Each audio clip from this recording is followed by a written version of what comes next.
Ashamaa jirra jirtu maatii kaasuu shoo nageenya waaqessiniif haa ta'u akkam nu jirtanii nagaa keessanii nuti jirra galanni waaqaaf haa ta'u asiin nu ga'e kan borsitu beeka nagaa keenya sinis bakka jirtanitti nageenyi keenya kan biyya ambaa jirtan kan biyya keessatti illee bakka jirtanitti nagaa keenya isin haa qaqqabu isiniin jenna nuti jirra galanni waaqaaf haa ta'u nagaa keenya kan aga jiran jirra jennaa mitiire na galata waaqaa nagaa keenya isin akkam nuuf jirtanii maatii keenya hunduma keessanuu nagaa keenya isin haa qaqqabu isiniin jenna. Egaa arras viidiyoo addaa tokkoon qabattee dhufe egaa innis maal jettani dhugaa dubbachuudhaaf jechuudha maatii kanaan viidiyoos hojjechuu akkasumas immoo suuraa miidiyaa fayyadamuu kan ilaaluma tokko na jibbisiisne dhugaa dubbachuudhaaf baay'ee tokko na jibbisiise. Jireenya biyya lafaa kanaan jibbisiisee jechuudha. Baay'ee tokko jireenya biyya lafaa kan ulfaatee daagaa maatii keenyaan ulfaata. Innaa keessattuu jechuudha kan biyya keenyatti raawwatamu adda kan biyya ormaatti raawwatamu sanuma ta'ee jira. Obboleewwan keenya shamarranii keessattuu biyya hambaasitti hafaa jiran dhugaa baay'ee tokko nama gaddisiisa jechuudha. Maal fakkeetti mul'atu keessattuu bakka bara kan duutee akkana taatee duutee gatamtee jeefamtee gatamtee. Maal taate maaliif kana ta'a biyya keessatti ishii kan biyya keessa ishii mootummaan keenya akkuma argee nama ajjeesellee qaxxaan jiru ugaan namaatillee qaxxee jirti bara kana ugaan namaan jirtu du'een taanaan bakka guyyaa tokko lama miidiyaa irratti wayii saniin booda irraa uffatame ammasuma sineef torbe darbe keessa viidiyoo kaasu si hojjete na fakkaate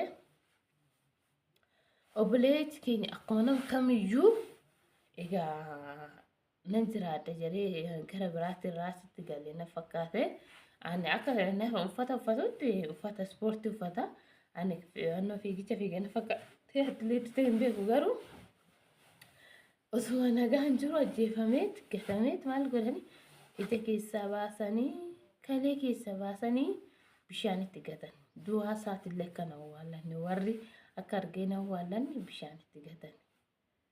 Ugaan isaa badde. Ugaa garuu ugaa lafa kanarraa miti ugaa garuu waaqayyoon hin gaafatamu ugaa nama sanii.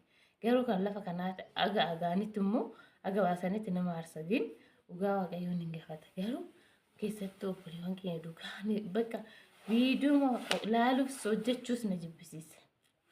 Dhugaa akkanumatti jedhii taa'ee na godhe hin qorramooyyuu kanaafanii uffadhee erga kaleessa roobni eegalee akka guyyaarraa sa'aatii kanaatitti sirriitti roobaa jira jechuudha. Baay'ee tokko roobaa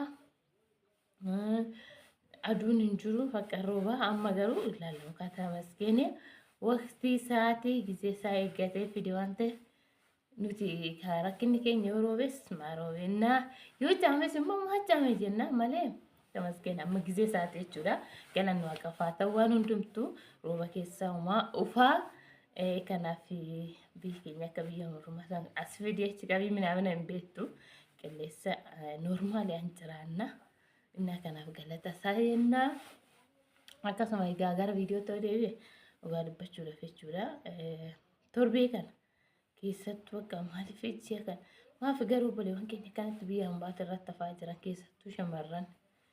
Yerummallee wayya baay'ee boqotee hin jedhamu shamarran garuu obboleewwan keenya shamarranii baanii hafaa jiran dhugaa osoo amma takka arsee sallaa jiran garuu nama beeku nutti fakkaatti gin suuditti deemtee ajjeefamtee makiinaa dhagaa makiinatiin boqottee jedhe innaa asitti maatiin nu jirtii nu hojjettii jedhaniit eegan egaa aga guyyaa gaaniitti. Maaliif baay'een miidiyaa kan fayyadamu amma gisee kan ijoollee waxxaatee malee maatiin warri maatii akkas miidiyaa kan fayyadamu hin jiru. Yookiin waxxaatiin ni fayyadamu feesbuukii tiiktookiin tole. Maaliif amma kaardii haaraa oofeen jira safaarikoo jedhanii birritti qo'anitti guutuu birri qo'ashanitti guutuu guyyaa lama guyyaa sadii fayyadamu jechuudha bakka ijji fayyada yaani. Innaa kanaaf waa tokko yoo galee jechuudha dhugaa dubbachuudhaaf bakka. Namni keenya waa tokko yoo galee ugaa ta'ee ugaa hin taanes muddama footoo abbaasanii gafuudhee poostii godha. Bakka du'a nama tokkoo fidee abaluun duute jedhee kan nama biraa fakkeesse poostii godha. haa ta'u ishee kun maaliif ta'a akkam obboleewwan keenya bakkuma deemanitti ajjeefaman akkana taate.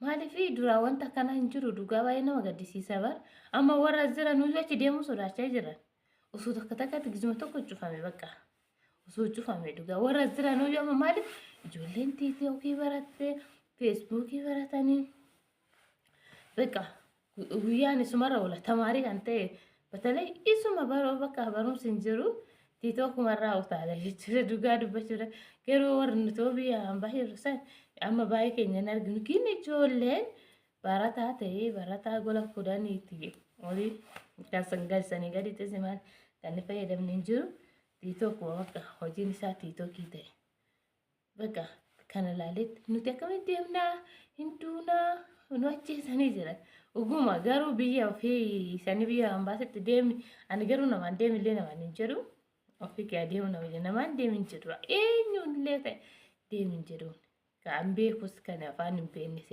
keessatti obboleewwan keenya afaan hin beekne baay'ee tokko rakkisaadha. Inna amma nama baay'eetu deemee agammaatitti jecha nuun bilbilee bakka xiqqoo turan kan amma duute jedhaniiti gadiisumu. Maaf ta'a garuu duunti kun biyyuma keenya Itoophiyaa bichaadha sin moo silaa biyyi kakkuuwwan du'e kan jedhamu hin jiru silaa sarraatanyaan biyya bira nagumaan hojjetatee biyya ofiitti gala nagumaan hojjeta keenya kan wallajjeessus bar zeegaa biraati miti zeeguma ofiitti bakka Itoophiyaa ajjeesa Itoophiyaa dabarsee kenna du'aaf maaliif akka kana ta'a garuu osoo walii dubbanne nuti takka bakka walirratti kaanaa afaan walirratti kaanaa sabaan walirratti kaanaa eessare inna kun immoo wanna akkanaa kun dhugaa baay'ee tokko ulfaata wanna akkanaa lubbuu keenya nu balleessaa jira eenyummaa keenya balleessaa jira ajjeefamnee urfumatti gatamaa irraa yeroo makan urfatti gatame kan Itoophiyaa jedhaniiti egaa ofiin mataa laalanii bifuma laalanii Itoophiyaa jedhanii qabna malee inna Araboonni kana gaanii silaa beekuyyuu liitolaan jirru ganda kamti nuuf tolaare dhugaa ani baay'ee tokko na gaddisiisa maaliif obboleewwan keenya hin taarranna jedhanii yoo biyyaa ba'an kaayyoo biyyaa ba'aniif gizee tokko sin irraafannaa baay'een keenya keessattuu obboleewwan keenya ifa manaa godhaa guddaa sin hin jira kan kaayyoo qabus kan hin qabne sin jira obboleewwan keenya ba'anii ol hojjetan yeroo isaan biyyaa ba'an kaayyoo afgin waalatti baasan immoo kaayyoo ofii isaanii hin dagasu maaliif hiriyyaa ol balleessu bakka hiriyyaa badduu nama balleessitii jedhan dhugaadha sun. Amma gaarumatu manaa yoo gabba yaalatti bakka fotoo kaa tiiktookidha amma tiiktookiin tolee tiiktookidha agarjee lama sadii achirraa utaalu kan booda duutee kan booda eebamtee waan akkanaati irratti kuftee ani wanni wafeellee yoo ta'u jechuudha badanii ala hojjechuu sanirra badanii fakkeenya 3,000 4,000 ala hojjechuurra 1,000 mana hojjetanii seeran woo wanni tokkos ta'an mana sanitti jechuudha. Mana madaamitti wanna tokko soo ta'an gaafa isaanii hin gaafatamte jechuudha madaami sun maaliif rakkoo irra ga'u sanii hin gaafatamte isheetti gaafatama gini ala yoo ta'e eenyutti gaafatama gaafa bakka akkuma jarkii duutee boqatte ishiin of ajjeestee yookiin qoricha uddee bakka yoomtuu kan itti gaafatamu jiru alaa gaafa barbaadarree fi biyyatti galaaf warraa garuu kaayyoo biyya afaaniif osoo beekanii obboleewwan keenya ala hojjetan of qoxxabanii wanna hundarraa bakka ala hojjetinaa miti yookiin ammoo hundi keessan akkas taatanii miti kan kaayyoo qabu sun jira kan ala hojjetee of jijjiiru sirriitti of jijjiiru biyya keessatti hojjetachaa jiru sirriitti maaliif hin beekne ijoollee ala hojjetan kaffaltiin isaanii guddaa baay'ee jechuudha hojiinis yeroo hunda argamu waatu gin kaffaltii guddaa kaffalaniif kaayyoo kan qabu kan xaaratuma jira mana kiraa kaffalee nyaata of danda'ee waan hundaa godheetu isarraa kanaaf immoo kan biyya irratti ergatee kan ijoollee qabu ijoollee fi barsiisatee kan immoo mana ijaarrachaa jiru mana isaatti xumurachaa jiru bakka baay'eetu jira jechuudha hundi osoo kana ta'e moo osoo ol jaalanne osoo walirratti ka'uu baanne biyyan baatetti illee amma oromoo ta'e walirratti kaabar oromoo arsii oromoo wallaggaa oromoo shawaa maalii hin barbaachisu dhugaa maaliif namni hunduu qixxeedha namni hunduu qixa kan lafa kanarratti homtuu hin jiru homtuu haaftaamii ta'e hiyyeessa ta'e hunduyyuu lafa kanarraa hin deema kanaaf odoo jaalala olii qabaannee olii galle duuti keenyas akkanatti hin baay'atu. Zeegaa biraan argitanii mee hin du'anii akkana ta'anii hin dhaga'amaa? Yoo du'anii iyyuu jechuudha keessattuu zeegaa akka Filiippiin yoo du'anii iyyuu mootummaan isaanii ashuraasii irraa nyaata keenya akka ashuraasiis hin qabu. Du'aan yookiin galaa yookiin achumatti misbaalatti gatamaa yookiin dhumanii achi gatu. Yeroo kan biyya biraa ashuraansii ni qaba. Keenya mootummaanis hin gate waan ta'eef. Innaa kanaaf immoo abbaatummaa raajaa boofni bakka obboleewwan keenya bilees bakka of eeggannoo godhaa. Aartaniitis hin murteessinaa. Itti yaada guyyaan hin darbite waan ta'eef. Akkuma dukkanni jiru ifni illee hin jira waan ta'eef. Har'a jennee boru jennas waan ta'eef guyyaan hin darbine hin jiru. Dhugaa baay'ee tokko na gaddisiisan jechuudha. Maaliif bakka duraan wanta akkanaa hin jiru maayii kana ajjeefamte. Ugaan hin baati bakka ani miidiyaa masobu kan keessattuu yuutuubii irratti ugaan abaluu baate gin ugaan hin baane. Osoo ugaan hin bahin ugaa abaluu baate abaluu hojjetee qabame abaluu akkana ta'e suuraa namaa walirratti abaluu qabamee jira. Amma micayyoo Dubaayitti duute. Akkana taate ugaa micayyoo sanii baate jedhanii sammuna kanas erga mooyyuu boqotee namni ugaa waaqayyoo naa barbaadu. Namni koo ugaa gizee kana barbaadame ugaan osoo baate ugaa aceetu ba'a. Ugaa caaluu hundeessaati ba'a. Ugaan amma hin jirtu bara. Ugaan hin jirtu gin ugaa amma waaqayyotti kennanii dhiisu. Maaliif warras garaa raasanii ugaan baate anu amma ugaa micayyoo sanii baate ugaan maal kan uguma natti fakkaata. Gin oo seenanii geeffata kan biraati. Ifama maatii waaqayyo egaa dhugaa qofaan